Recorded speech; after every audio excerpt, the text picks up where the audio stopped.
Hello everyone, आप सभी का स्वागत है मेरे channel golden era fan fiction में। तो मैं आप सभी के लिए इंटरनल टोर्मेंट इन द डार्क का अगला पार्ट लेकर हाजिर हूँ। इसके पिछले पार्ट में उम्मीद है आप सभी को मज़ा आया होगा एंड हम अब इसका अगला पार्ट स्टार्ट करेंगे। पर उससे पहले थोड़ा सा पिछले पार्ट के बारे में बता देते हैं। पिछले पार्ट में हमने देखा था कि वांगजी ने विंग को किडनैप कर लिया था और जब विंग की आंखें खुली थी तब वो हैरान हो गया था क्योंकि उसने जिस पर भरोसा किया था उसी ने ही उसका किडनैप किया था। देन हमने 2 हफ्तों का टॉर्चर सीन देखा था कि वांगजी किस तरीके से विंग को टॉर्चर करता है और वहीं विंग उसके मन में कहीं न कहीं वांगजी को लेकर बेपनाह नफ़रत हो गई थी और वो ये सोच रहा था कि वो ज़रूर यहाँ से बाहर निकलेगा और वांगजी से उसके किए के लिए बदला ज़रूर लेगा। तो हमने यहाँ पर पार्ट 2 को ख़त्म किया था और अब उससे आगे का स्टार्ट करते हैं। लेकिन उससे पहले जो भी मेरे चैनल पर न्यू हैं ज़रूर चैनल को सब्सक्राइब कीजिएगा, लाइक कीजिएगा और कमेंट करके मुझे बताइएगा कि आपको स्टोरी कैसी लग रही है। तो चलिए बिना किसी देर के हम स्टार्ट करते हैं। दिन था 15 दिसंबर, लगभग 2 हफ्ते के बाद। हम उसी वेयर हाउस का सीन देखते हैं। वेयर हाउस अब और भी ठंडा लग रहा था। बाहर सर्दी की शुरुआत हो चुकी थी और अंदर की हवा में सड़न और खून की महक मिली हुई थी। वहीं विंग का शरीर बहुत ही ज़्यादा पतला हो गया था। उसकी आंखें गहरी और चेहरा पीला पड़ गया था। वो अब ज़्यादा बात नहीं करता था, वो बस लेटा रहता था। उसकी जंजीरें ढीली होने के बावजूद वो भागने की कोशिश नहीं करता था। वहीं दूसरी तरफ धीरे धीरे लैन वांगजी का व्यवहार भी बदल रहा था, लेकिन उसका बदलाव अच्छा नहीं था।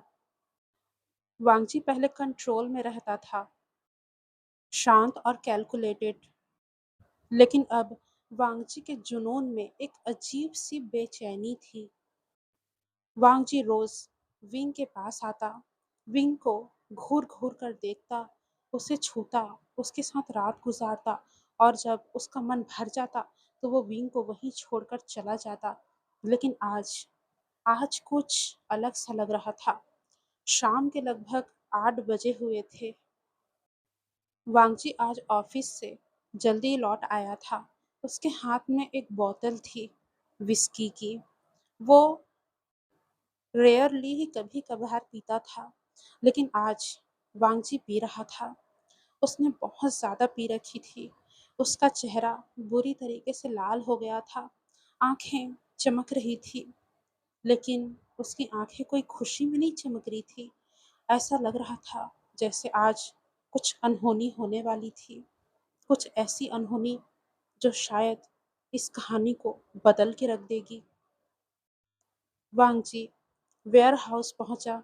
वो दरवाजे के सामने खड़ा हुआ था, कुछ सोच रहा था। फिर उसने दरवाजे को खोला और वेयर हाउस के अंदर आ गया। उसकी नज़र विंग को ढूंढ रही थी। उसने देखा विंग बिस्तर पर बैठा हुआ था। उसकी आंखें और सिर नीचे थी। वांगजी ने विंग को देखा और उसके चेहरे पर एक बहुत ही खतरनाक मुस्कुराहट आ गई। लैन वांगजी ने अपनी बोतल को एक जगह पर रख दिया और विंग के पास धीरे धीरे कदमों से बढ़ते हुए आने लगा और साथ ही वांगजी बोलता है, आज आज कुछ अलग होगा।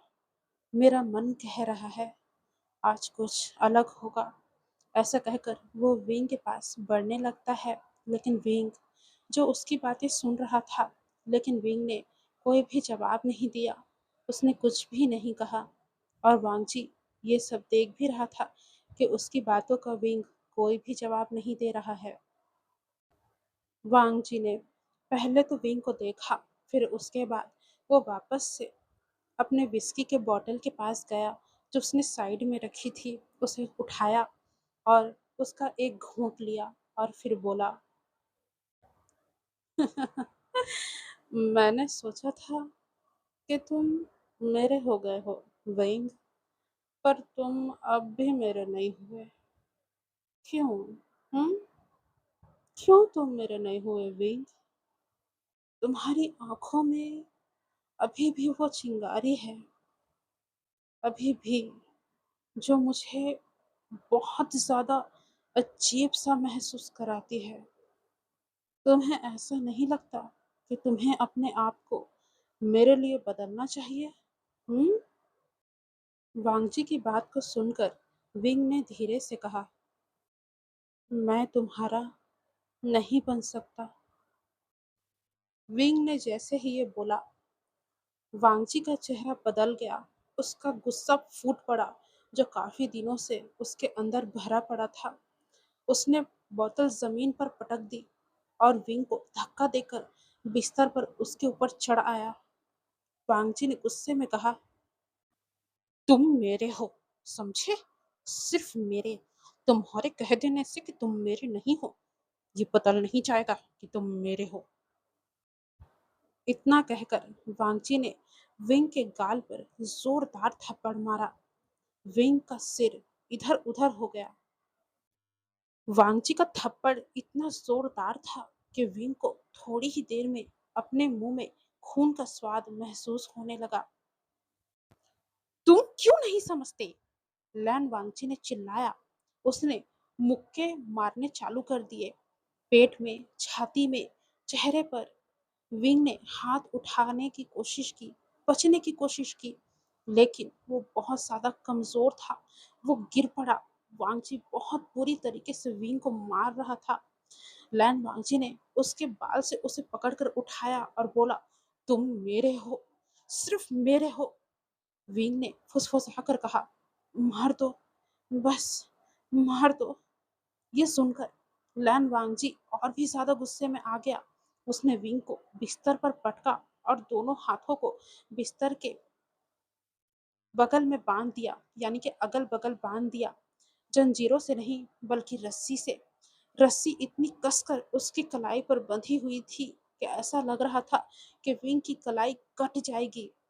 विंग का शरीर बिस्तर पर फैला हुआ था और उसका सिर नीचे लटक रहा था, यानी कि उसका सिर बिस्तर से नीचे लटक रहा था।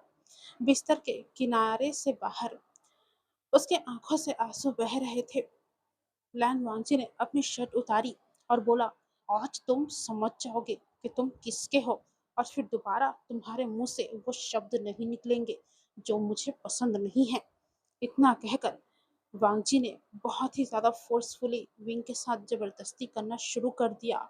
वो बहुत ज़्यादा ब्रूटल था और दर्दनाक था। विंग चीख रहा था, लेकिन उसकी आवाज़ अंदर दब गई थी। वो और कितना ही चीख पाता। देखते ही देखते उसकी आवाज़ धीरे धीरे और फिर उसकी आवाज़ दब गई।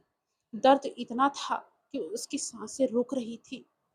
बिस्तर बहुत ही ज़्यादा ज़ोरों से हिल रहा था और वहीं उस बिस्तर के ऊपर छत पर लटकी हुई कुल्हाड़ी, जी हाँ, वहाँ एक कुल्हाड़ी लटकी हुई थी जो कि बहुत धारदार थी, जो लैन वांगजी हर बार इस्तेमाल करता था अपने शिकार को मारने के लिए। लैन वांगजी उसी कुल्हाड़ी से अपने विक्टिम को मारा करता था, उसके शरीर के छोटे छोटे टुकड़े कर दिया करता था और फिर उसे इस दुनिया से गायब कर दिया करता था। बिस्तर के हिलने के कारण वो भी बार बार हिल रहा था, क्योंकि वो बेड से अटैच था। इसलिए जब भी बेड हिल रहा था, तब तब वो भी हिल रहा था। और जिस रस्सी से वो कुल्हाड़ी बंधी हुई थी, वो रस्सी ढीली पड़ रही थी। विंग, जो अपनी किस्मत को कोस रहा था, अचानक से उसकी नज़र उसी कुल्हाड़ी पर पड़ी जिसकी रस्सी धीरे धीरे ढीली हो रही थी। विंग अपनी नम आंखों से उसे देख रहा था। कुल्हाड़ी धीरे धीरे नीचे आ रही थी। उसने कुछ नहीं कहा, न चीखा, न विरोध किया। विंग बस देखता रहा और देखते ही देखते वो कुल्हाड़ी नीचे गिर गई और सीधे विंग के गले पर ही वो कुल्हाड़ी गिरी थी। जैसे ही वो कुल्हाड़ी गिरी, खून का फव्वारा फूट पड़ा और विंग का सिर उसके धड़ से अलग हो गया, उसके शरीर से अलग हो गया। शरीर अभी भी हिल रहा था, लेकिन अब सांस नहीं बची थी।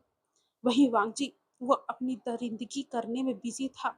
वो विंग के साथ इंटीमेट हो रहा था, उसके शरीर को नोच रहा था, और वो इस बात से बेखबर था कि वो इस वक्त जिस शरीर के ऊपर चढ़ा हुआ है और जिसे अपनी दरिंदगी के नीचे दबा रहा है, वो शरीर अब अपनी इस दुनिया से अलग हो चुका है।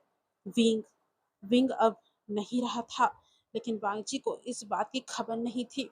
वांगची कंटिन्यू विंग के साथ ये सब कर रहा था।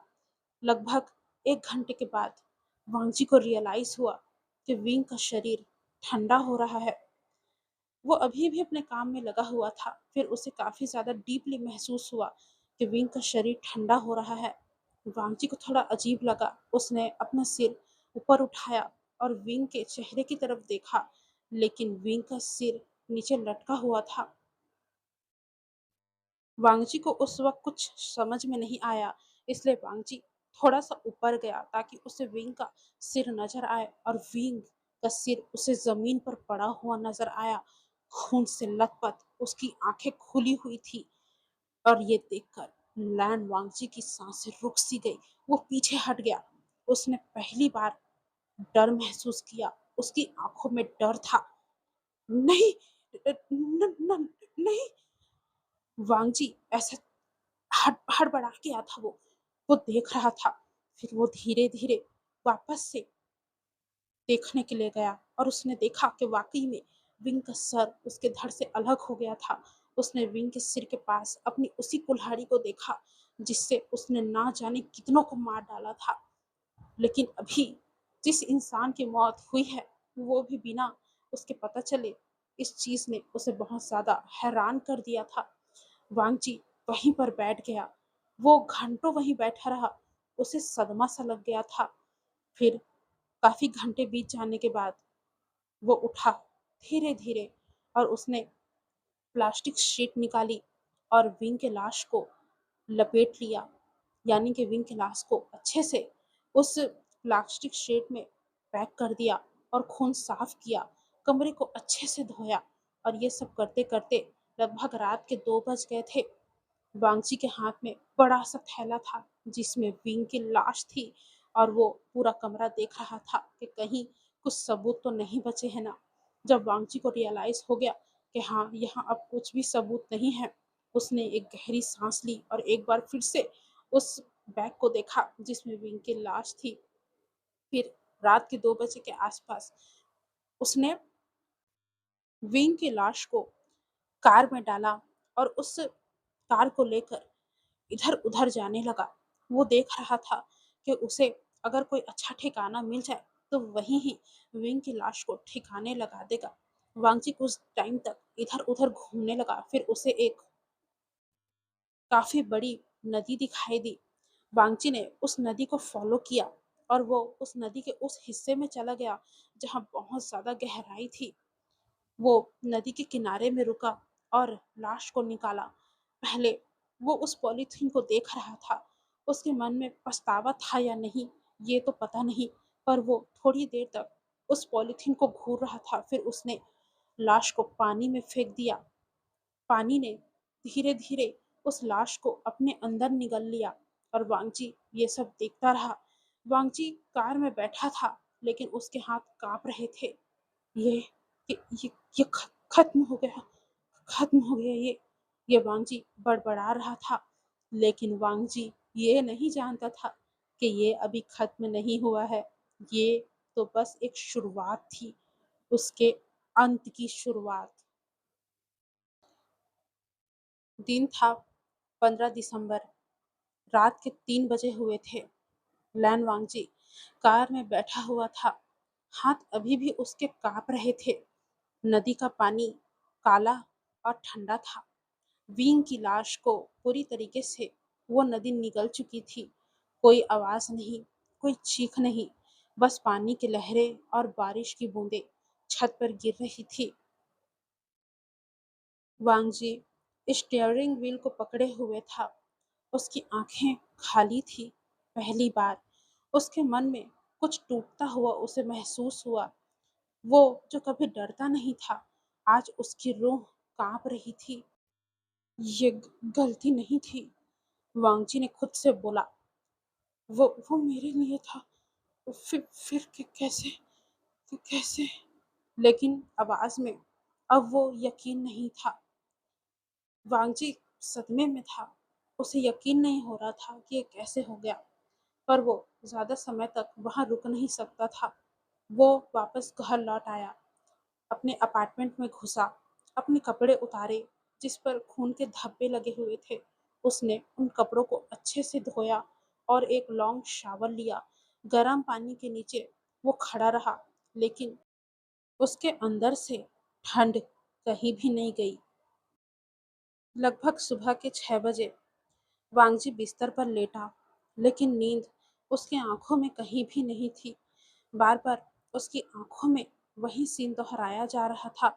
यानी कि वांगजी इमेजिन कर पा रहा था कि किस तरीके से वो कुल्हाड़ी नीचे आई होगी, किस तरीके से वो विंग के गर्दन पर तेजी से गिरी होगी, जिससे विंग का गर्दन धड़ से अलग हो गया और कैसे खून का फव्वारा बिखरा होगा। ये सब वांगजी सोच रहा था और आखिर में विंग की वो खुली हुई आंखें और खून से सना चेहरा, ऐसा लग रहा था वांगजी को कि अभी भी विंग की आंखें उसे घूर रही थी और उससे सवाल पूछ रही थी कि आखिर क्यों, क्यों तुमने ऐसा किया। लेकिन उसका जवाब वांगजी के पास नहीं था। अब हमें 16 दिसंबर का दिन दिखाया जाता है, यानी कि अगला दिन। लैन वांगजी ऑफिस गया, वही सूट और वही शांत चेहरा। उसके कॉलिग्स उससे पूछ रहे थे, सर आप आज कुछ थके हुए लग रहे हो। लेकिन वांगजी जवाब दे देता कि उसे ठीक से नींद नहीं आई। दिन भर वांगची ने काम किया, ढेर सारे कोड्स लिखे, मीटिंग्स अटेंड की, लेकिन इन सब काम करते वक्त उसके हाथ काँप रहे थे और उसे स्क्रीन पर विंग की फोटो दिख रही थी। वही मुस्कुराती हुई वो बार-बार स्क्रीन बंद करता और बार-बार ऑन करता। ये उसका वहम था, लेकिन उसे बहुत अजीब सी घबराहट अब महसूस हो रही थी। शाम को वो घर लौटा और अपना फ़ोन चेक किया। कोई मिस कॉल नहीं, कोई मैसेज नहीं। वो सोच रहा था अब सब खत्म हो गया है। वांगची का दिमाग काफ़ी ज़्यादा डिस्टर्ब था, जिसके कारण उसे काफ़ी प्रॉब्लम हो रही थी। लेकिन वो खुद को सँभाल रहा था। वो खुद को समझा रहा था कि आखिरकार जो हो गया सो हो गया। इसमें आखिरकार उसकी क्या ही गलती है? उसने खुद को समझाया अच्छे से कि ये सब होना ही था। अगर विंग उसके साथ नहीं रहना चाहता था, तो उसका इस दुनिया से जाना ही ठीक था। ऐसा करके वांगजी ने खुद को समझाया और शावर लेकर वापस से सोने के लिए चला गया। लेकिन रात को सोते वक्त उसे पहली बार एक सपना आया।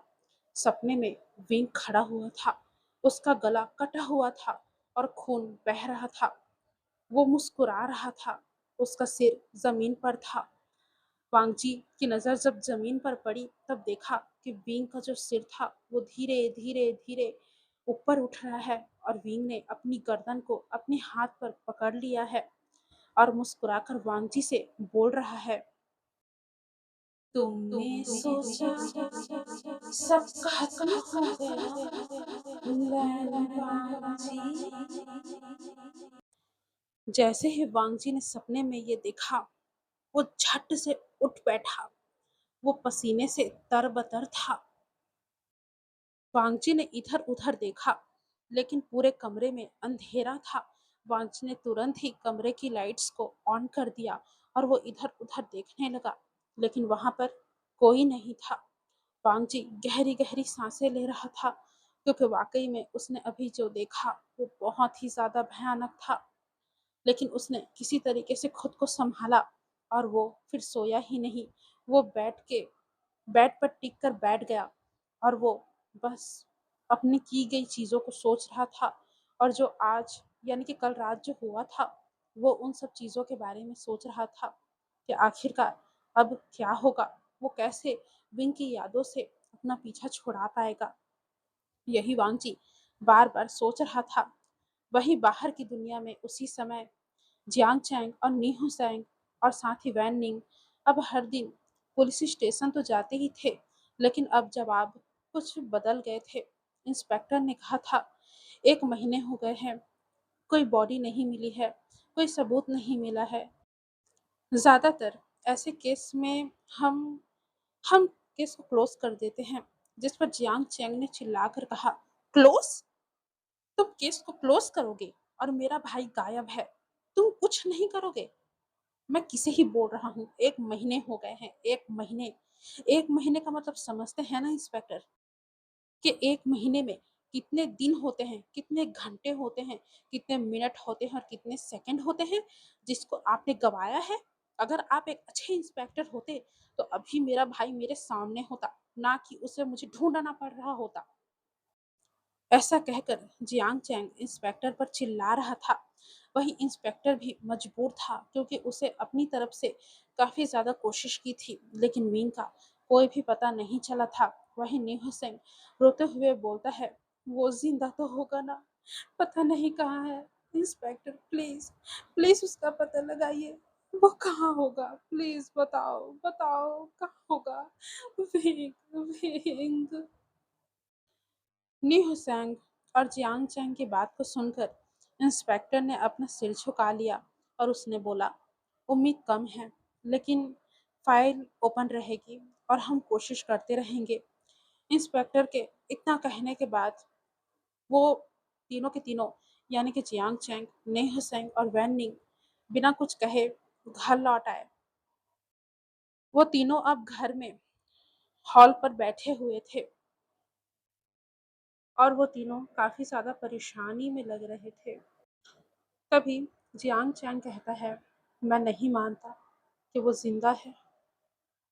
इस पर ली हुसैन ने कहा, भाई आप ये क्या बोल रहे हो? जिस पर जियांग चैंग बोलता है, मुझे समझ में नहीं आ रहा है हुसैन कि मैं क्या करूं।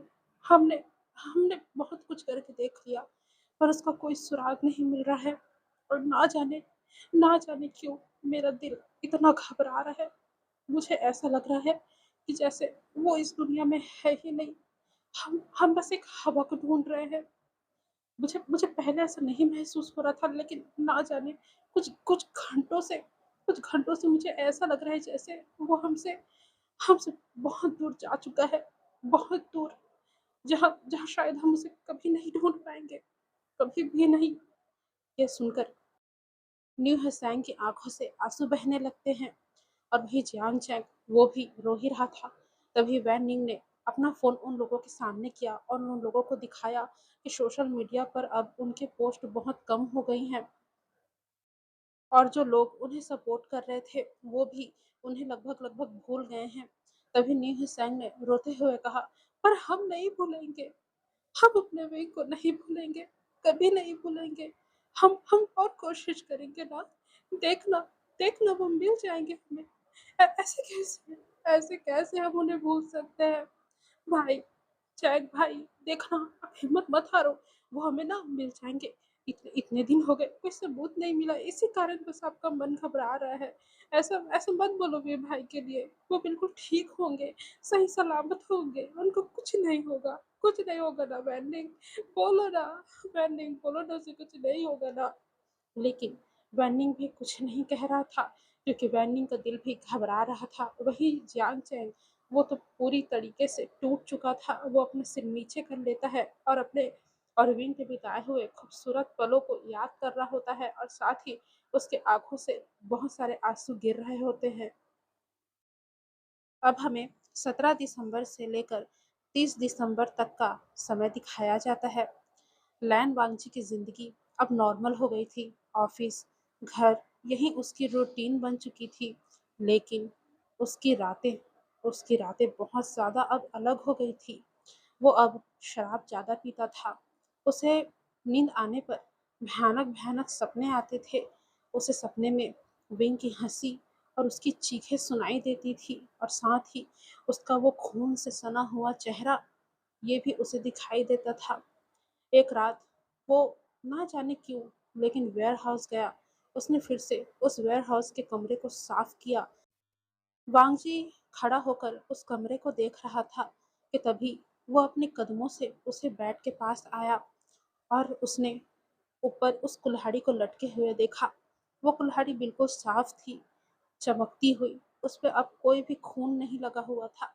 वांगजी बेड पर चढ़ा और उसने उस कुल्हाड़ी को छूते हुए बोला, तुमने ये क्यों किया?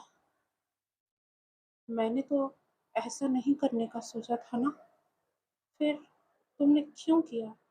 लेकिन वो कुल्हाड़ी उसे जवाब तो नहीं देने वाली थी ना, तो सामने से कोई भी जवाब नहीं आया।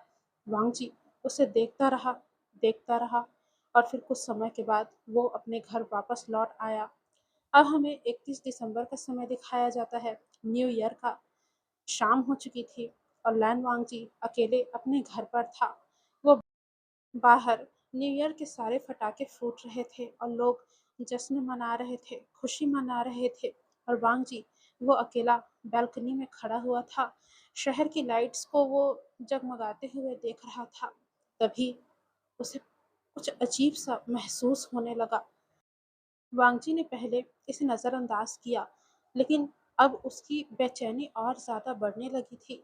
तभी उसे अपने पीछे से एक ठंडी हवा का झोंका महसूस हुआ। वांगजी का पूरा शरीर कांप सा गया था। वो घबराने लगा था। ना जाने क्यों उसे कुछ अनहोनी होने का संकेत मिल रहा हो, ऐसा उसे लग रहा था कि तभी एक फुसफुसाहट उसे सुनाई दी।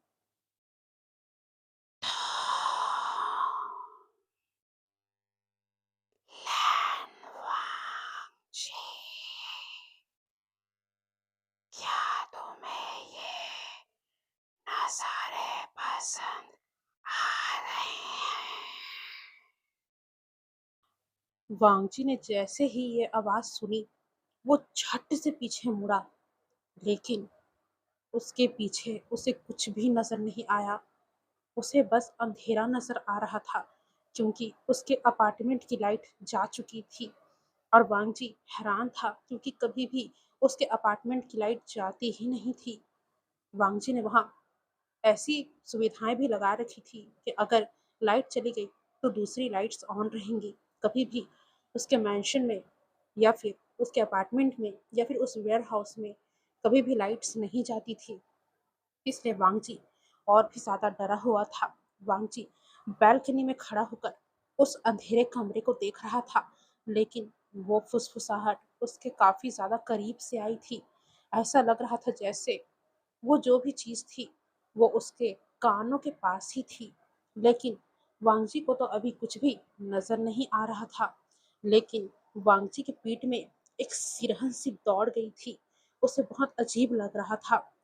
वांगजी अंदर आने का तो सोच रहा था, लेकिन अंदर अंधेरा था, इसलिए वो अंदर जाने की हिम्मत नहीं कर पा रहा था कि तभी वापस से पटाखे फूटना शुरू हो गए, जिससे वांगजी चौंक गया और उसने आसमान की तरफ देखा तो वहां ढेर सारे रंग बिरंगे पटाखे फूट रहे थे। वांगजी फिर से मुड़ता है और अपने रूम की तरफ देखता है, तो वो और भी ज्यादा हैरान था, क्योंकि लाइट्स आ चुकी थी और लाइट्स बहुत ज्यादा चमक रही थी। वांगजी हैरान था, लेकिन इस वक्त उसे अंदर जाना था, क्योंकि उसे बहुत ज्यादा अजीब महसूस हो रहा था। वो धीरे धीरे कदमों से अंदर आया और बालकनी का दरवाजा अच्छे से बंद कर दिया। फिर वो आईने के पास गया और उसने आईने में खुद को देखा। वांगजी का चेहरा अजीब लग रहा था। उसे समझ में नहीं आ रहा था कि उसके साथ आखिर हो क्या रहा है। वांगजी खुद को सिर से लेकर पांव तक देख रहा था कि तभी वांगजी को महसूस हुआ कि उसके पीछे उसे कुछ अजीब सा दिख रहा है, यानी एक फिगर जो धुएं की तरह है। वांगची ने गौर से आईने में देखा। उसने देखा कि वो हल्का सा धुआं धीरे धीरे धीरे और काले रंग में बड़ा होता जा रहा है। पहले वो फिगर बहुत ज्यादा पतली लग रही थी और हल्के काले रंग की थी, लेकिन वांगजी के सामने ही वो फिगर बहुत बड़ी हो गई और गहरे काले रंग की हो गई। वांगजी अपनी आंखें फाड़ फाड़ के आईने में उसे देख रहा था। वो परछाई ठीक वांगजी के पीछे खड़ी हुई थी। वांगजी डर से अपनी आंखें बंद कर लेता है और फिर कुछ देर के बाद वो आंखें खोलता है, तो वांगजी की आंखें बड़ी बड़ी हो गई थी, क्योंकि उसके पीछे और कोई नहीं, वीं खड़ा हुआ था। उसका गला कटा हुआ था, उसका कटा हुआ सिर उसके हाथों में था। वांगजी ने देखा उसकी आंखें जल रही थी।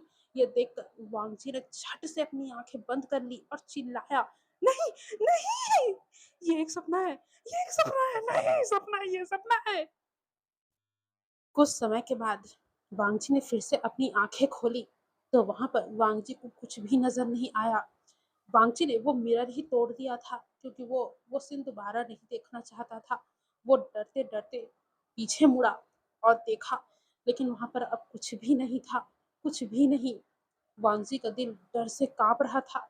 वांगजी को ऐसा महसूस हो रहा था जैसे अभी उसे हार्ट अटैक ही आ जाएगा। लेकिन वो कहीं ना कहीं ये जानता था कि उसने जो देखा वो सपना नहीं था, क्योंकि वांगजी ने वाकई में उसे महसूस किया था।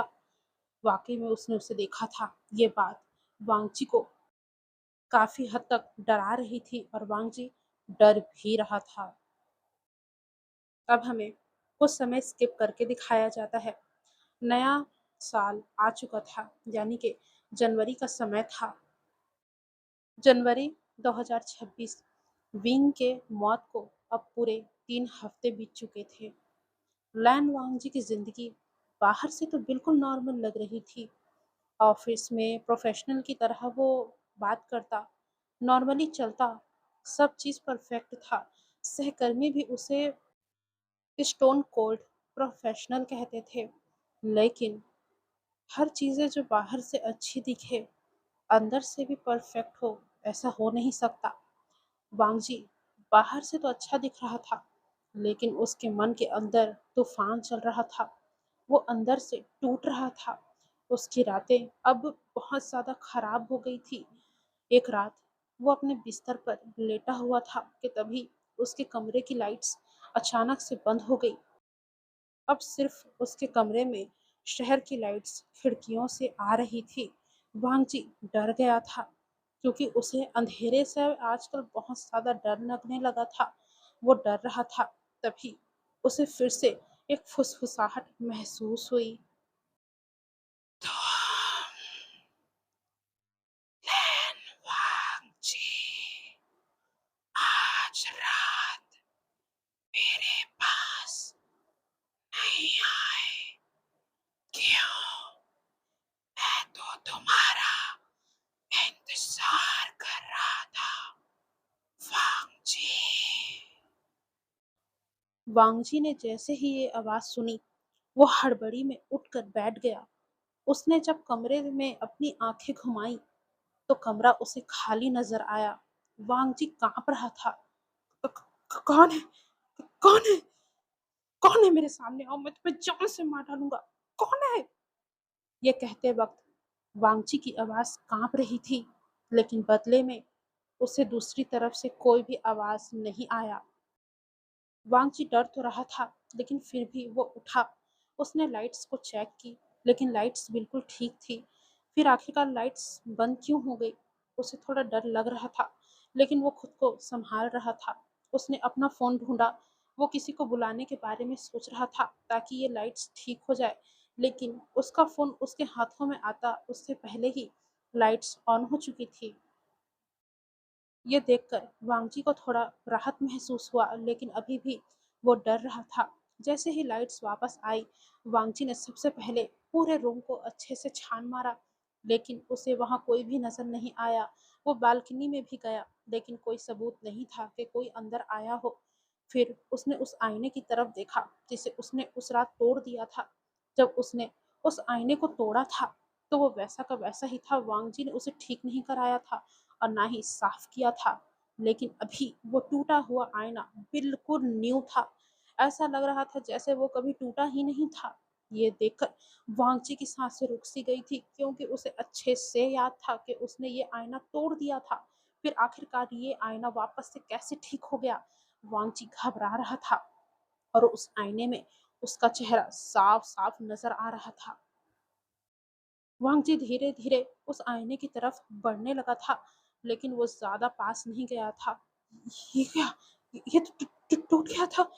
मैंने खुद खुद अपने हाथों से तोड़ा था। फिर ये ठीक कैसे? कैसे? ये कहकर वांगजी उस आईने को देख रहा था और वांगजी का चेहरा उस आईने में साफ साफ दिख रहा था कि वांगजी कितना ज्यादा डरा हुआ है। कि तभी वांगजी को उस आईने में अपने चेहरे के साथ साथ किसी और का भी चेहरा नजर आया, या फिर एक परछाई नजर आई। वांगची ने अपने पीछे देखा, लेकिन वहां कुछ नहीं था। जब वांग जी ने वापस आईने में देखा तो उसे वहां पर एक परछाई नजर आ रही थी। वांग जी ने फिर से मुड़ के देखा तो उसके पीछे कुछ भी नहीं था। वांग जी अब कंटिन्यूअसली उस आईने में देखने लगा था। वांगजी जैसे-जैसे आईने में देख रहा था, उसे नज़र आ रहा था कि ठीक उसके पीछे एक साया है और वो साया धुंधला है और वो धीरे-धीरे क्लियर होता जा रहा है और वो और किसी का नहीं, वीइंग का ही साया था। उसका गला कटा हुआ था, उसके गले से अभी भी खून रिस-रिस कर बाहर निकल रहा था। उसकी आँखें उसे देख रही थी। और वांगजी ये देखने के साथ ही डर से कांप गया।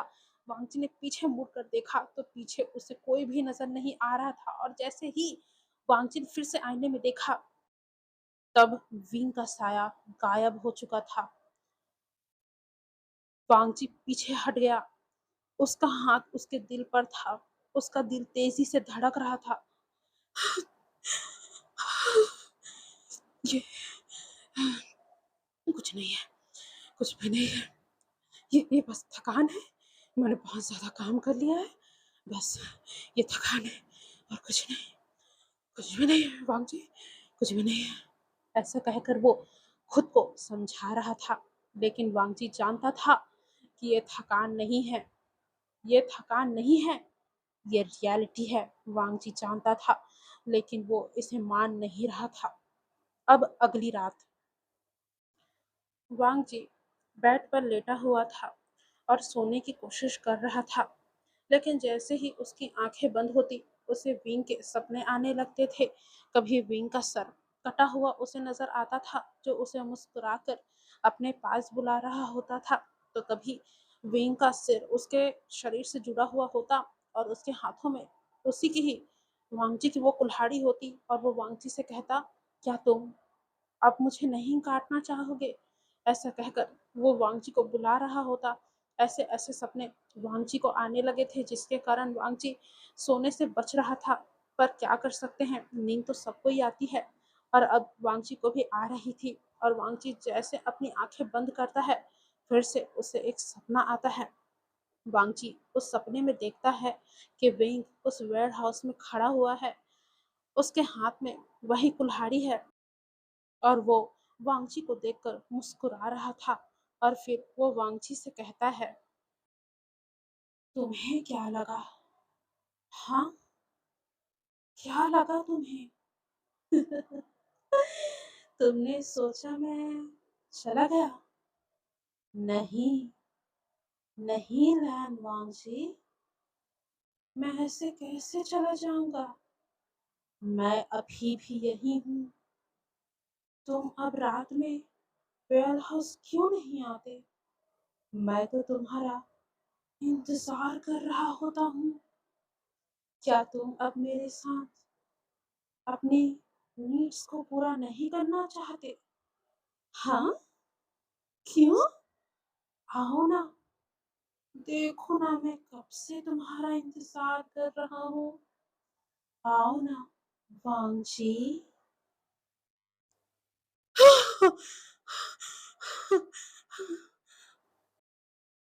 लैन वांगजी वो चीखते हुए जगा। वो उठ बैठा अपने बिस्तर से और वो अपने पूरे अपार्टमेंट में घूमने लगा। उसने हर कोना देखा, हर चप्पा-चप्पा छान मारा, लेकिन उसे वहाँ कोई भी नहीं मिला, कोई भी। लेकिन हर बार एक ठंडी हवा उसके गले से गुजरती। ऐसा लगता जैसे कोई उसे अपने हाथों से छू रहा हो और ये बात वांगजी को डराने के लिए बहुत ज़्यादा थी। वांगजी वाक़ई में अब बहुत ज़्यादा डर रहा था। कुछ दिन बाद हम ऑफ़िस का सीन देखते हैं। वांगजी मीटिंग में बैठा हुआ था और सामने सीनियर्स को प्रेजेंटेशन दे रहा था कि तभी अचानक से उसके स्क्रीन पर विंग की फोटो फ्लैश हो गई, वो भी मुस्कुराता हुआ। तभी वांगची के सभी सहकर्मियों ने उनसे पूछा, सर क्या हो गया, आप रुक क्यों गए? लैन वांगची ने तुरंत ही स्क्रीन को बंद कर दिया और बोला, कुछ नहीं, कुछ नहीं हुआ, कुछ नहीं। लेकिन वांगची के हाथ कांप रहे थे और सबसे बड़ी बात तो ये थी कि उस पिक को सिर्फ वांगची ने ही देखा था।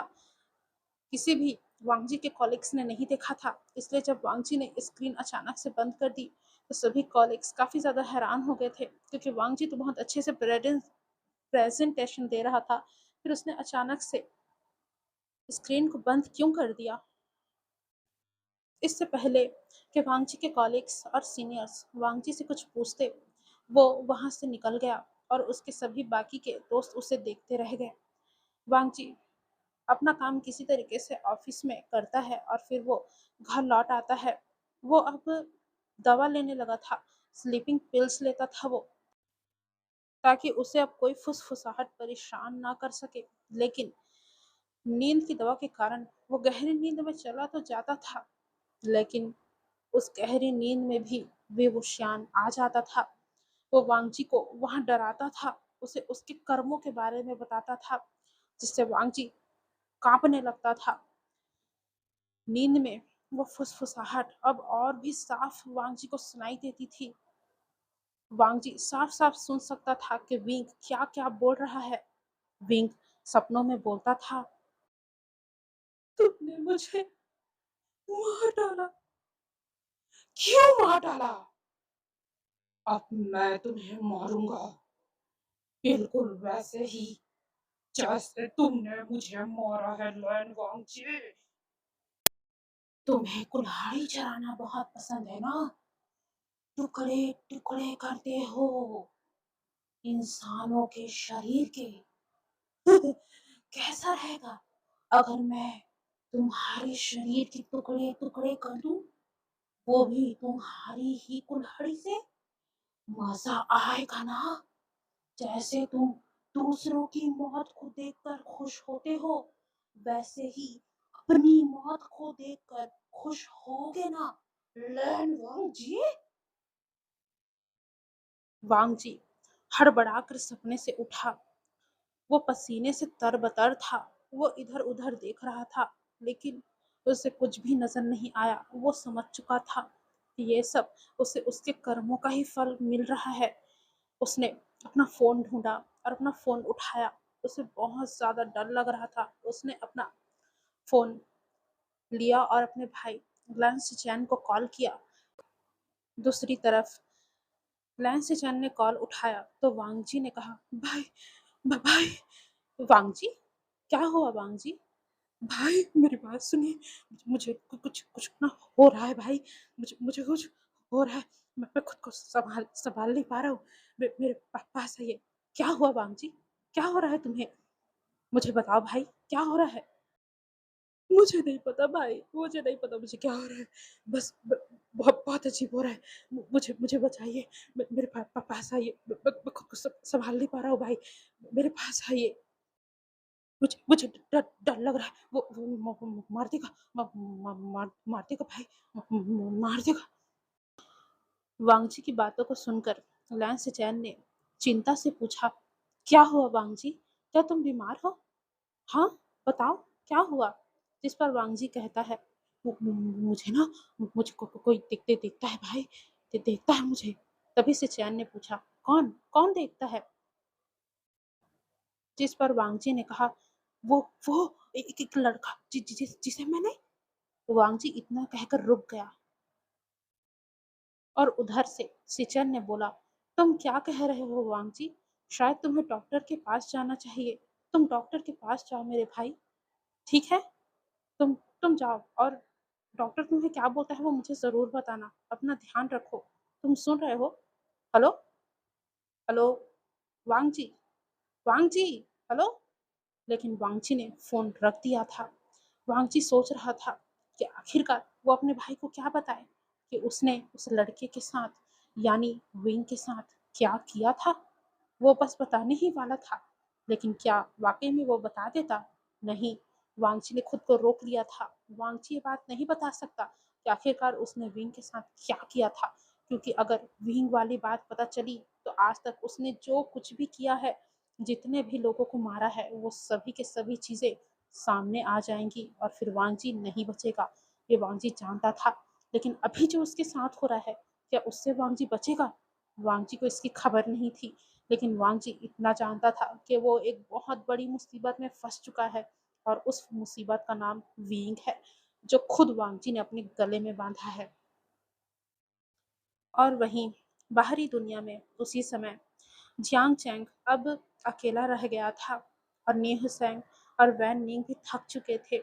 एक दिन जियांग चैंग ने कहा, मैं एक आखिरी बार कोशिश करूँगा। मैं एक बार और मेरे भाई को ढूँढूँगा। एक बार और वेइंग, एक बार और कोशिश करूँगा भाई।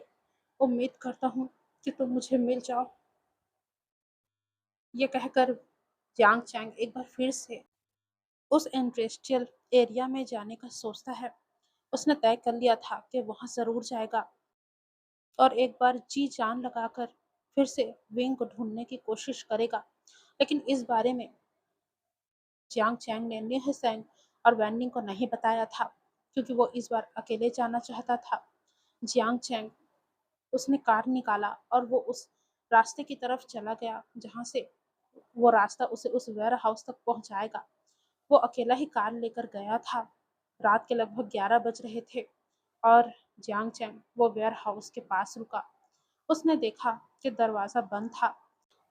तभी जियांग चैंग ने इधर-उधर ढूँढने की कोशिश की और उसे रास्ते में एक नुकीली चीज़ नज़र आई। मतलब वो शायद एक नुकीला पत्थर था या फिर कुछ और, पता नहीं। जियांग चैंग ने उसे उठाया और दीवार पर मारना शुरू कर दिया। पता नहीं कैसे, लेकिन उस दीवार पर एक छोटा-सा छेद हो गया था, जिससे जियांग चैंग ने अंदर देखा। अंदर एक हल्की-सी डिम लाइट जल रही थी और उसमें अच्छे से उस रूम को देखा जा सकता था। जियांग चैंग ने देखा कि अंदर कोई भी नहीं है, रूम एकदम क्लियर है, लेकिन रूम बहुत ज़्यादा अजीब था, लेकिन वो खाली था। तो जियांग चैंग को पता चल गया था कि विंग यहाँ पर नहीं है। जियांग चैंग ने वो पत्थर फेंक दिया और वहीं ज़मीन पर बैठ गया। वो कुछ सोच रहा था कि अब क्या करें। जियांग चैंग ये सब सोच ही रहा था कि तभी अचानक से उसे पानी की आवाज़ सुनाई दी। जियांग चैंग हैरान था, क्योंकि यहाँ ये तो पूरा जंगल है, यहाँ कैसे पानी की आवाज़ आ सकती है। पहले तो जियांग चैंग ने इग्नोर किया, पर जैसे-जैसे उस पानी की आवाज़ बढ़ी, जियांग चैंग उठ खड़ा हुआ और उसने उस आवाज़ को फ़ॉलो किया। जियांग चैंग पैदल ही पैदल चल रहा था। जैसे-जैसे वो अपने कदम बढ़ा रहा था, पानी की आवाज़ और भी ज़्यादा तेज़ हो रही थी। ऐसा लग रहा था जैसे वो पानी की आवाज़ जियांग चैंग को अपनी तरफ आने का इशारा कर रही हो। जियांग चैंग लगभग 2 से 3 घंटे तक चलता रहा, लेकिन हैरानी हैरानी की बात ये थी कि जियांग चैंग पिछले 2 से 3 घंटों तक चल रहा था, लेकिन उसे थकावट नहीं हो रही थी। जियांग चैंग चलते-चलते एक जगह आ पहुँचा और जियांग चैंग ने अपने सामने देखा कि उसके सामने एक बहुत बड़ी नदी है, बहुत बड़ी। और ये नदी वही थी जहाँ वांगजी ने वीइंग की लाश को ठिकाने लगाया था। लेकिन ये बात जियांग चैंग नहीं जानता था। पता नहीं क्यों जियांग चैंग को ऐसा लगा जैसे उसे उस नदी के पास जाना चाहिए। उसे ऐसा लगा जैसे वो नदी उसे बुला रही हो। जियांग चैंग धीमे कदमों से भारी दिल के साथ उस नदी के पास जाने लगा। जैसे-जैसे जियांग चैंग उस नदी के पास जा रहा था, उसका दिल रो रहा था। ऐसा लग रहा था जैसे यहाँ कोई अपना है जो उसे बुला रहा हो। देखते ही देखते जियांग चैंग उस नदी के किनारे पर खड़ा हो गया और अपना दिल खोलकर वहाँ पर चिल्लाने लगा, "वीग, मेरे भाई, वीग, अगर तुम यहाँ हो तो मुझे कोई निशानी दो। मैं तुम्हें ढूँढ-ढूँढ कर थक चुका हूँ। तुम कहाँ हो मेरे भाई? तुम कहाँ हो? तुम कैसे हो? तुम किस हाल में हो? मेरा मन कहता है कि तुम इस दुनिया में नहीं हो और अब ऐसा लगता है कि जैसे तुम इस नदी में समाये हुए हो। ऐसा मुझे क्यों लग रहा है? क्या तुम यहाँ हो मेरे भाई? अगर तुम यहाँ हो तो मुझे कोई इशारा दो। मुझे कुछ बताओ कि तुम कहाँ हो जिससे मैं तुम्हें ढूँढ सकूँ। विंग, मेरे भाई, तुम हो ना यहाँ? बताओ। मेरा दिल कह रहा है कि तुम यहाँ हो। विंग, तुम्हारे बिना तुम्हारे बिना मेरी ज़िंदगी बहुत खाली हो गई है। मैं तुम्हें बहुत याद करता हूँ। निया सैंग और वैन भी तुम्हें बहुत याद करते हैं। तुम्हारे बिना एक-एक पल बिताना हमारे लिए बहुत मुश्किल है। Wing, wing, wing, wing. Jiang Chang continuously wing का नाम पुकार रहा था। पता नहीं क्यों जियांग चैंग को ऐसा महसूस हो रहा था जैसे यहाँ विंग है, पर विंग उसे कहीं भी नजर नहीं आ रहा था। कुछ देर तक जियांग चैंग ने वहीं पर खड़े रहकर इंतजार किया। ना जाने वो किस चीज का इंतजार कर रहा था, पर वो इंतजार कर रहा था, लेकिन पानी में कुछ भी नहीं हुआ। जियांग चैंग रोया और बोला, मैं हार नहीं मानूंगा। अगर पूरी दुनिया भी तुम्हें भूल जाएगी मेरे भाई, तो मैं नहीं भूलूंगा। मैं मैं अपनी आखिरी आखिरी सांस तक तुम्हें ढूंढता रहूंगा। ये तुम्हारा भाई तुम्हें हमेशा ढूंढता रहेगा, हमेशा।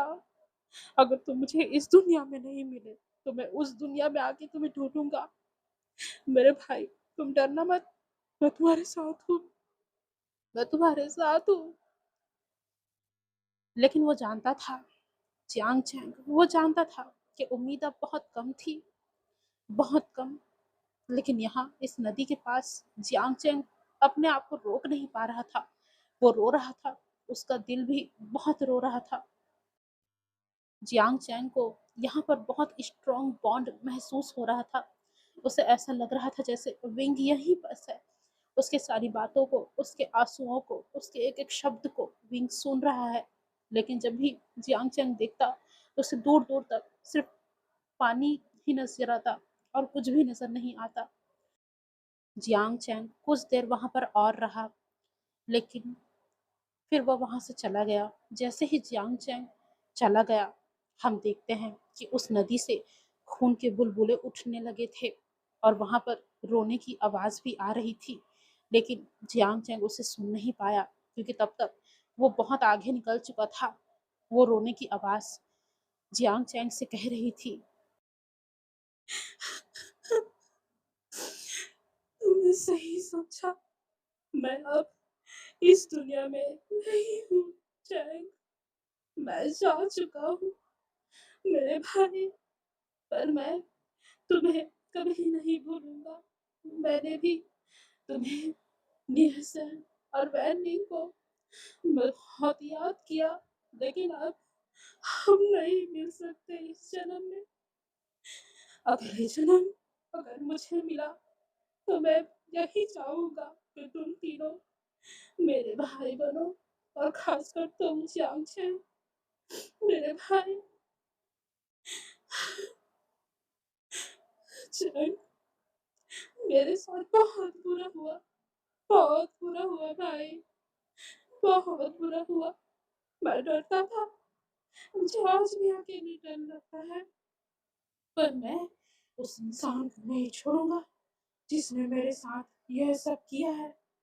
मैं उसे बहुत बहुत बुरी मौत दूंगा, बहुत बुरी मौत दूंगा। विंग का ऐसा कहने के बाद ही उस नदी के पास का मौसम बदल गया। काले काले बादल घिर आए, चांद उस बादलों में छुप गया। बिजली तेजी से कड़कने लगी और हवा हवा अचानक से तूफानी हो गई। तेज की बारिश होने लगी और वो नदी, वहां से खून के बुलबुले और भी ज्यादा तेजी से निकलने लगे, और वो रोने की आवाज वो और भी ज्यादा दर्द में बदल गई।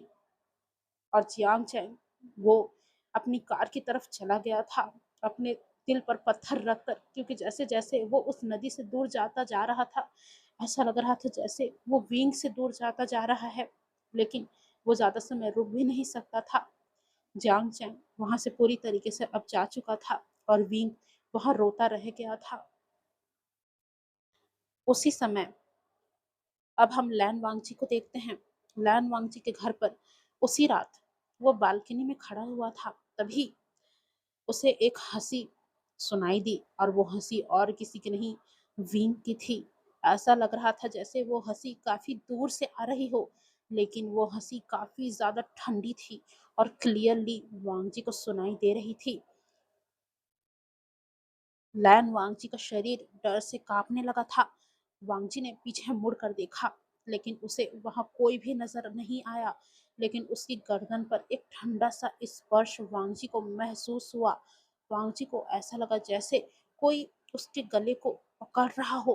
वांगजी चीखा, "आह! छोड़ दो मुझे, छोड़ दो।" लेकिन कोई भी वहां पर नहीं था। उसने किसी तरीके से खुद को छुड़ाया और वो अंदर भाग गया और उसने बालकनी का दरवाजा बहुत तेजी के साथ बंद कर दिया और फिर वो आईने में देखने लगा। उसने देखा कि उसके गले पर उंगलियों के निशान छप गए थे, वो भी बहुत ही ज्यादा डीपली। तभी वांगजी को अपने पीछे उस मिरर में विंग नजर आया। विंग उसी के पीछे खड़ा हुआ था। तभी विंग ने एक क्रीपी स्माइल की और फुसफुसा कर कहा, अभी तो ये शुरुआत है, तुम्हारे साथ अभी बहुत कुछ होगा वांगजी। मैं अपने और अपने भाइयों के एक एक आंसू का बदला तुम्हारे खून से लूंगा। तुम्हें तड़पा तड़पा कर मारूंगा वांगजी। वांगची की आंखों में डर साफ छलक रहा था। वांगची ने बहुत ताकत के साथ उस शीशे पर हमला किया और शीशा कई सारे टुकड़ों में बिखर गया। लेकिन वांगची के बाहों से खून निकलने लगा था और उसी के साथ साथ वो हंसी पूरे उस रूम में फैल गई थी और वांगजी अपने घुटनों पर नीचे बैठा हुआ था। वांगजी कोशिश कर रहा था कि ये हंसी रुक जाए, लेकिन ये हंसी नहीं रुक रही थी। वांगजी ने अपने कानों को ही बंद कर लिया था।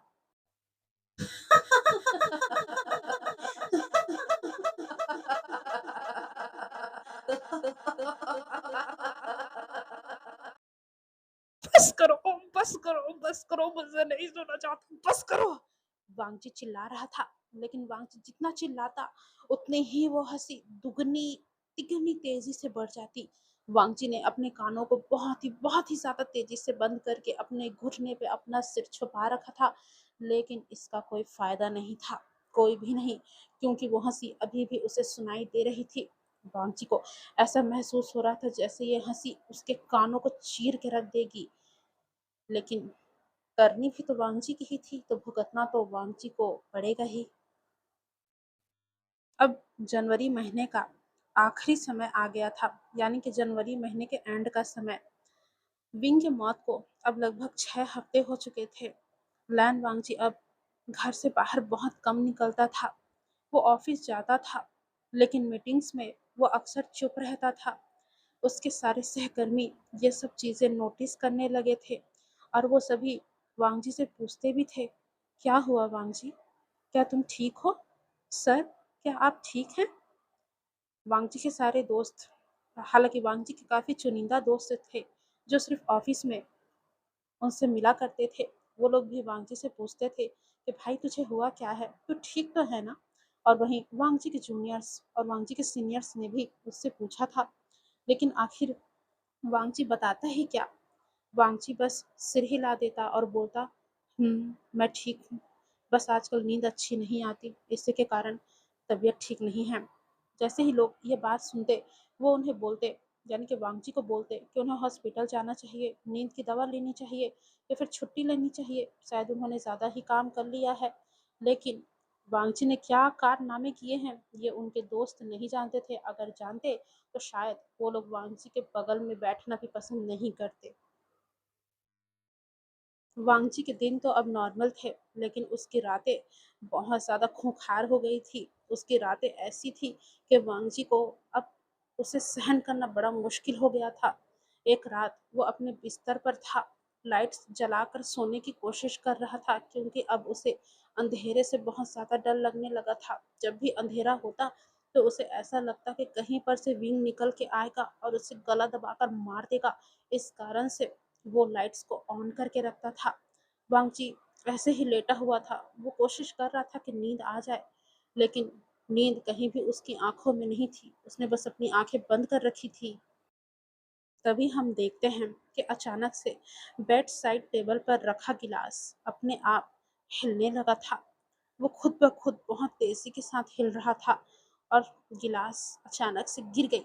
पानी नीचे फर्श पर फैल गया और ये तेज आवाज सुनकर वांगजी उठा। क्या है? ऐसा कहकर वांगजी तेजी से चीखा, लेकिन वहां पर कुछ भी नहीं था। वांगजी ने देखा कि नीचे फर्श पर गिलास गिर गया है और पानी पूरे फर्श पर फैल गया है। वांगजी ने जैसे ही अपना हाथ उस गिलास को निकाल उठाने के लिए नीचे किया, तभी बालकनी से खटखटाने की आवाज आई। वांगजी डर गया था, क्योंकि ये खटखटाहट कैसे हो सकती है? वांगजी के हाउस में उसके अलावा तो कोई भी नहीं है। वांगजी ने बालकनी की तरफ देखा। वो देख रहा था कि उसके शीशे में कोई भी नहीं खड़ा हुआ है दूसरी तरफ, लेकिन दरवाजा दूसरी तरफ से ही खटखटाया जा रहा है। वांगजी ने डरते हुए अपने कदम उस तरफ बढ़ाए। वो उस शीशे के ज्यादा पास तो नहीं गया, लेकिन वो देख रहा था कि कोई दरवाजा खटखटा रहा है। क्योंकि शीशा कांच का था तो सामने से देखा जा सकता था कि उस पार कौन है, लेकिन वांगजी को उस पार कोई भी नजर नहीं आ रहा था। आ रहा था तो सिर्फ अंधेरा नजर आ रहा था, और वो भी इतना डार्क अंधेरा जो वांगजी ने कभी भी नहीं देखा था। क्योंकि बालकनी में तो शहर की लाइट्स की रोशनी आती है, लेकिन यहाँ पूरा का पूरा अंधेरा था। ऐसा लग रहा था जैसे अगर वांगजी ने उस बालकनी के दरवाजे को खोला तो वो एक ब्लैक होल में गिर जाएगा, जिसकी कोई भी गहराई नहीं है। वो बस गिरता जाएगा। लेकिन इस वक्त जो सीन था वो वाकई बहुत डरावना था। वांगजी देख रहा था, धीरे धीरे वो खटखटाहट और बड़ी हो गई, और बड़ी हो गई, और वांगजी डरने लगा था। फिर अचानक से वो खटखटाहट रुक गई और वांगजी भी डर गया, क्योंकि उसे लगा जैसे अब कुछ बुरा होने वाला है। वांगची ने गौर से बालकनी के शीशे को देखा तो उसे किसी के सांस लेने की, जैसे होता है ना, कोई सांस लेता है तो उसकी जो भाप होती है वो नजर आती है। वो नजर आई वांगजी को, और ये देखकर वांगजी के तन बदन में डर फैल गया था, क्योंकि उसके सामने उस बालकनी के पीछे कोई भी नहीं था और वहां से खटखटाने की और फिर सांस लेने की आवाज आ रही थी। वांगजी बहुत ज्यादा डर गया था। वो सांसों की आवाज और भी ज्यादा भारी हो रही थी कि फिर तभी वांगजी को एक फुसफुसाहट सुनाई दी। इस बार वो आवाज काफी ज्यादा क्लियर थी। उस आवाज ने कहा, तुमने मुझे अपने फायदे के लिए इस्तेमाल किया। तुमने मुझे उस नदी में फेंक दिया। दरिंदे, तुम्हें एक पल के लिए भी मुझ पर दया नहीं आई। मैंने तुम्हारा आखिरकार क्या बिगाड़ा था जो तुमने मेरे साथ ये सब किया? अब मेरी बारी है कि मैं तुझे वही मौत दूं जो तूने मुझे दिया है। तभी तुझे एहसास होगा कि आखिरकार तूने क्या किया है। ये आवाज वांगची के पीछे से आई थी। वांगची ने जैसे ही ये सुना, वो पीछे मुड़ा और उसने देखा कि कमरे के एक कोने में से पानी निकल रहा है। वो पानी इतनी तेज रफ्तार से निकल रहा था कि वांगजी हैरान हो गया था। लेकिन उस पानी का निकलना वांगची के लिए हैरानी कर देने वाली बात नहीं थी, बल्कि उस पानी से जो निकल रहा था वो ज्यादा हैरान करने वाली बात थी। उस पानी से खून निकल रहा था, और उस खून से एक शरीर निकल रहा था जो कि बिना सर का था। धीरे धीरे वो शरीर उस पानी से बाहर आ रहा था, और उस उसका जो सर था वो उसके हाथ में था। वो और कोई नहीं, विंग ही था। वांगजी उसे देख रहा था। वांगजी बहुत ही डरी आंखों से उसे देख रहा था। विंग का गला कटा हुआ था। विंग ने अपने सिर को अपने हाथों में रखा हुआ था। अभी भी उसके धड़ से खून की बूंदें गिर रही थी, लेकिन उसका खून जमीन पर नहीं लग रहा था। उसका सिर जो उसके हाथ में था, उसकी आंखें बड़ी बड़ी थी, और वो वांगजी को देखकर मुस्कुरा रहा था। वांगजी ये सब देख रहा था कि अचानक से तभी पूरे कमरे की लाइट्स बंद हो गई। ये देखकर वांग जी जोर से चीखा। उसे ऐसा लगा जैसे विंग उसके पास ही आ जाएगा, लेकिन फिर अचानक से लाइट्स जल गई और वांग जी जमीन पर गिरा हुआ था। वो अपने आप को जकड़ के बैठा हुआ था। जैसे ही लाइट्स आई, वांग जी ने फिर से उस तरफ देखा जहां पर अभी विंग था। तो उसने देखा कि धीरे धीरे सारा पानी वापस जा रहा है जमीन के अंदर और वहां पर विंग नहीं था। उसने देखा कि अब पानी पूरी तरीके से वहां से गायब हो चुका है और विंग कहीं पर भी नहीं था। वांग जी ने इधर उधर सब जगह देखा, लेकिन उसे विंग नजर नहीं आया। वांग जी पूरी तरीके से हताश हो चुका था और वांग जी ने अपना सिर जमीन पर पटका। और अब वांग जी के आंखों से आंसू निकल रहे थे, क्योंकि वांग जी ने उम्मीद नहीं की थी कि उसकी जिंदगी नर्क से भी बदतर हो जाएगी। लेकिन काम भी तो उसने ऐसा ही किया था ना, तो आखिरकार जो किया है वो तो मिलेगा ही। वांग जी इतना ज्यादा डर गया था और परेशान हो गया था कि उसने बहुत बार अपना सिर फर्श पर मारा था, जिससे उसे चक्कर आने लगे थे और वो वहीं पर ही बेहोश हो गया था। लेकिन उसकी देखभाल करने के लिए और उसे उठाने के लिए वहां पर कोई भी नहीं था। वांग जी वही बेहोश होकर उस फर्श पर पड़ा रहा था। वांगजी को होश सीधा सवेरे ही आया। वो जैसे ही होश में आया वो हड़बड़ा कर उठा। उसे ऐसा लगा जैसे विंग अभी भी उसी के पास है। वो उठा और इसने इधर उधर देखा, लेकिन वहां पर कोई भी नहीं था। वो बाथरूम गया और फ्रेश हुआ, लेकिन अब हर जगह पर, आईने में, खिड़की के शीशे में, यहाँ तक कि फोन की स्क्रीन में उसे विंग का ही चेहरा नजर आ रहा था। वांगजी इससे हर सामानों को छूने से डर रहा था। वांगजी ज्यादातर किसी चीज को हाथ नहीं लगा रहा था, लेकिन इमरजेंसी के कारण वो अपने डर को पीछे रखकर उन चीजों को हाथ लगा रहा था जिसमें विंग की फोटोज थी। अब मतलब वांगजी का फोन उसे इमरजेंसी में चाहिए था, तो उसने अपना फ़ोन उठाया और उसने देखा कि उसकी स्क्रीन पर विंग की एक पुरानी फ़ोटो खुद ब खुद ओपन हो गई है, जिस पर वांगजी ने गुस्से में कहा, "तुम भाग नहीं सकते! चले जाओ मेरी ज़िंदगी से!" ऐसा कहकर लैन वांगजी ने अपने फ़ोन को फेंक दिया और फ़ोन दीवार से जाकर टकराई और उस फ़ोन के टुकड़े-टुकड़े हो गए। वांगजी ने फ़ोन को देखा कि किस तरीके से फ़ोन के टुकड़े हो गए थे, तो उसे वो समय याद आया जब उसने उन भोले-भाले इंसानों के टुकड़े किए थे, जिनकी कोई भी गलती नहीं थी। सिर्फ़ अपने मज़े के लिए उसने उन लोगों को मारा था। वांग जी अपने घुटनों पर बैठ गया और उसकी आँखों से आँसू बहने लगे। वांग जी ने अपना हाथ जोड़ा और कहा, "मुझे माफ़ कर दो। प्लीज़ मुझे माफ़ कर दो। मुझे मेरी गलती का एहसास है। मैं दोबारा ऐसा नहीं करूँगा। प्लीज़ मुझे माफ़ कर दो। मुझे माफ़ कर दो, माफ़ कर दो।" लेकिन जैसे ही वांगजी ने माफ़ी माँगा, उस रूम में अचानक से एक तेज़ हँसी गूंज उठी, वो भी विंग की, जो हँसी काफ़ी ज़्यादा लाउड और डरावनी और ठंडी थी।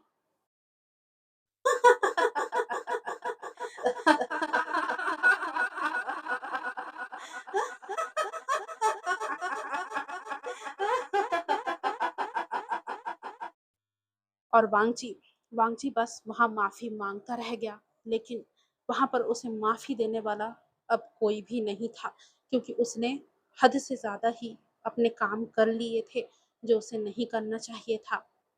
हर चीज़ की माफ़ी नहीं होती और वांगची ने जो किया था, उसकी माफ़ी भी नहीं थी।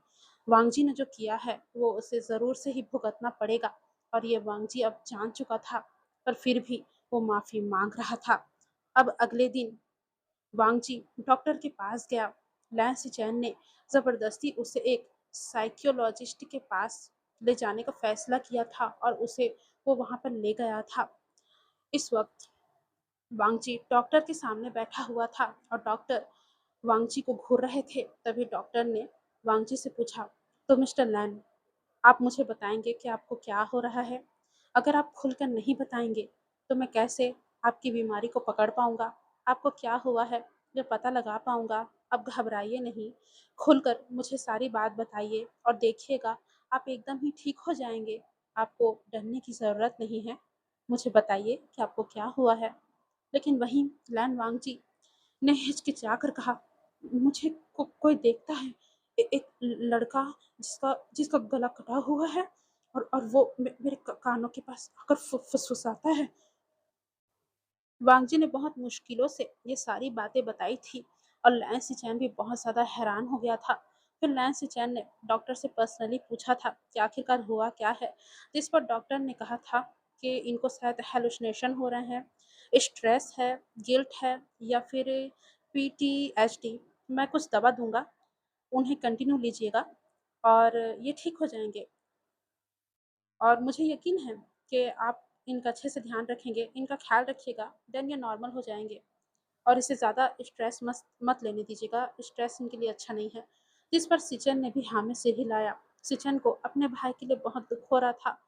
अब वांगजी को दवा दी गई, एंटी साइकोटिक्स, स्लीपिंग पिल्स, और वो दवा वांगजी ने लेना शुरू कर दिया। लेकिन दवा काम नहीं कर रही थी वांगजी पे। रात को दवा लेने के बाद भी उसे विंग नज़र आता था और विंग अब उसके बहुत ज़्यादा करीब उसे नज़र आता था। पहले तो विंग एक दूरी बनाकर रखता था, लेकिन अब वांगजी को ऐसा महसूस होता था कि विंग उसके बहुत ज़्यादा करीब है। विंग का हाथ उसके गले पर रहता था और वांगजी को महसूस होता था कि उसका हाथ बहुत ही ज़्यादा ठंडा है।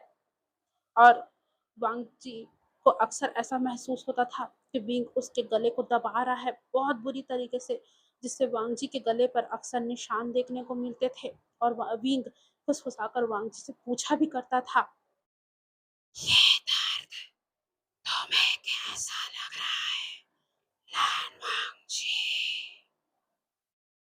आज रात भी ऐसा ही हुआ था। वांगजी ने अपनी दवाइयाँ ली और वो सो गया था। फिर आधी रात के बाद उसे ऐसा महसूस हुआ कि उसके गर्दन पर किसी के ठंडे हाथ चल रहे हैं। वांगजी पहले बेचैन हुआ, देन फिर उसकी सांसें थमने लगी थी क्योंकि उसे अपने गले में घुटन महसूस हो रही थी। उसे लग रहा था कि कोई उसका गर्दन दबा रहा है। और फिर वांगजी ने फिर से वहीं विंग की फुसफुसाहट सुनी और वांगजी डर से चिल्लाकर उठा, छोड़ दो मुझे।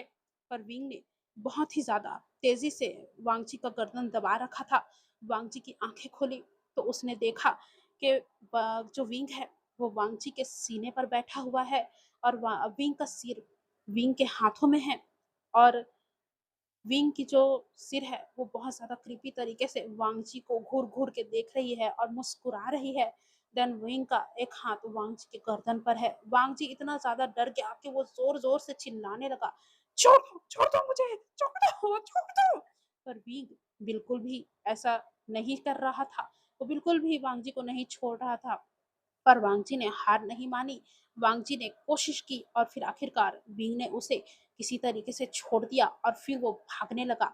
और हम देखते हैं कि विंग वांगजी के बैट पर बैठा हुआ था पालथी मार के और वो बहुत तेजी से हंस रहा था और विंग का सिर उसके हाथ में गोल गोल घूम रहा था और बोल रहा था, चाओलिन वांगजी, कहाँ तक भागोगे? मैं तुम्हें नहीं छोड़ूंगा, चाहे तुम कुछ भी क्यों ना कर लो।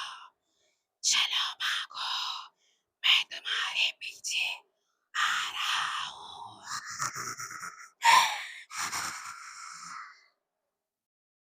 तो दोस्तों, वांगजी के साथ-साथ चलिए हम भी भागते हैं क्योंकि मेरे घर में बहुत ज़्यादा धूम-धड़ाके मचे हुए हैं, बिल्कुल भी टाइम नहीं मिल पा रहा है, इसलिए ये वीडियो थोड़ा लेट में आया है। वैसे तो मैं चाहती थी कि मैं इसे और लॉन्ग बना दूँ, पर जितना भी यकीन मानिए बहुत मुश्किल से टाइम निकाल के मैंने इतना कंप्लीट किया है। वैसे तो मैं सोच रही थी एक छोटा-सा वीडियो ले आती हूँ, पर फिर मैंने सोचा यार छोटे से क्या होगा, थोड़ा लॉन्ग तो लाना पड़ता है। इसलिए मैंने कोशिश की कि ये थोड़ा लॉन्ग बन जाए, तो ये बस इतना ही बन पाया। दोस्तों, मैं आपको बताती हूँ, मेरे घर में आजकल मेहमानों का आना-जाना लगा हुआ है और जैसे कि आप लोगों को पता है कि नवरात्र चल रहे हैं, तो उसके कारण भी मैं बहुत ज़्यादा बिज़ी हूँ क्योंकि मेरे घर में दिन भर ही पूजा हो रही है। हालाँकि इससे कोई तकलीफ़ मुझे नहीं है, पर फिर भी मेहमानों के आने-जाने से दिक्कत मुझे हो रही है। सिर्फ़ मेहमानों के आने-जाने से ही नहीं, जबकि मेरे घर में नहीं, मेरे एरिया में या फिर बोले कि मैं जहाँ रहती हूँ उस पूरे जगह पे मौसम मौसम कुछ बहुत बुरी तरीके से बिगड़ चुका है। आई मीन बहुत ही अजीब है। कभी भी बादल गरज रहे हैं, कभी भी हवाएँ तेज़ हो रही हैं, कभी भी बारिश होना स्टार्ट हो रहा है। जिसके कारण बहुत दिक्कत हो रही है और बिजली भी रहती है तो नहीं रहती है, ऐसे वाला सीन है। तो मुझे यकीन है कि ये पूरी दुनिया में हो रहा है, क्योंकि मैंने बहुत सारे न्यूज़ देखे हैं। पर यहाँ यहाँ का मैं कुछ नहीं कह सकती, क्योंकि यार मैं क्या बताऊँ, ऐसा लग रहा है जैसे मतलब नेचर भी मेरे साथ मज़ाक करने पे लगा हुआ है। मैं जब भी रिकॉर्डिंग करने के लिए बैठती हूँ, आप लोग जानते हैं, आप मेरे पुराने व्यूवर हैं तो आपको पता है कि मैं रात में रिकॉर्डिंग करती हूँ, तो रात में ही यार वो आधी रात के बाद ही मौसम बिगड़ना चालू होता है। आधी रात के बाद तेज़ी से बिजली कड़केगी, बिजली चली जाएगी एंड फिर उसके बाद बारिश होगी, हवा चलेंगे और इसमें बड़ी दिक्कत होती है मुझे रिकॉर्डिंग करने में, क्योंकि अंधेरा ही अंधेरा हो जाता है सब तरफ। तो आजकल यही दिक्कत चल रही है मेरे साथ और तबीयत भी इधर-उधर है, पर फिर भी मैं इस स्टोरी को लेके आई हूँ और उम्मीद है आप लोगों को ये झटकेदार एपिसोड पसंद आया होगा। पूरी की पूरी स्टोरी बदल चुकी है, वांग जी की बैंड अब बज रही है, अब विंग उसके साथ क्या करेगा, ये हम आगे के पार्ट्स में देखेंगे। आप लोगों को ये पार्ट कैसा लगा मुझे ज़रूर बताइएगा और मुझे कमेंट्स चाहिए, आपके ढेर सारे कमेंट्स। आप मुझे बताइएगा कि आप सभी को कैसा लगा, लाइक कीजिएगा, सब्सक्राइब कीजिएगा और कमेंट्स करके मुझे ज़रूर बताना कि आखिर आप लोगों को ये पार्ट कैसा लगा और आखिरकार वांग जी का अंजाम क्या होगा, ये मुझे ज़रूर लिख कर बताइएगा। क्या आप लोगों को लगता है कि विंग वांगजी को छोड़ देगा या फिर उसे बहुत बुरी मौत मारेगा? ये सवाल मैं आप लोगों के ऊपर छोड़ती हूँ। तो मुझे आज कमेंट में, मतलब इस स्टोरी के कमेंट में मुझे बताइएगा कि क्या लगता है आप लोगों को? क्या विंग वांगजी को मार देगा? क्या वांगजी की भी मौत विंग के हाथों हो जाएगी? या फिर विंग वांगजी को छोड़ देगा? आप लोगों को क्या लगता है? मुझे ज़रूर बताइएगा। देन इसका नेक्स्ट पार्ट मैं जल्दी लाने की कोशिश करूँगी। ये मान लीजिए कि 3-4 दिन में तो आ ही जाएगा, क्योंकि आप लोग जानते हैं कि मैं या तो 3 दिन के अंदर या तो 2 दिन के अंदर नहीं, 2 दिन नहीं, वो तो कभी-कभार होता है जब मैं 2 दिन के अंदर वीडियो डाल दूँ। 3 दिन या फिर चौथे दिन के बाद वीडियो आ ही जाएगा, मैं पूरी कोशिश करूँगी। और अभी ये बचा हुआ है, अभी इसमें काफ़ी कुछ बचा हुआ है। तो आप लोग मुझे बताइएगा कि मैंने जो आपसे क्वेश्चन पूछा है, आई मीन कि वांगजी बचेगा कि मर जाएगा? तो ये क्वेश्चन आप लोग मुझे ज़रूर आंसर करना। और आप लोगों को ये स्टोरी कैसी लग रही है मुझे ज़रूर बताना। क्या आप लोगों ने ये सोचा था कि विंग मर जाएगा? क्या ऐसा आप लोगों ने सोचा था कि ये स्टोरी इतने भयंकर तरीके से पलट जाएगी? आप लोगों को मज़ा आ तो रहा है ना? मुझे ज़रूर बताइएगा। तो मिलते हैं इसके अगले पार्ट में। सभी अपना ध्यान रखें और बारिश में कोई भी ना भीगे, क्योंकि आजकल बारिश को लेकर काफ़ी सारी चीज़ें मुझे सुनने को मिल रही हैं। तो बारिश में बिल्कुल भी मत भीगना और अब सब कोई अपना ध्यान रखना एंड हैप्पी नवरात्रि डियर्स। सब लोग नवरात्रि को एन्जॉय कीजिएगा। मिलते हैं हम इसके अगले पार्ट में। Bye guys.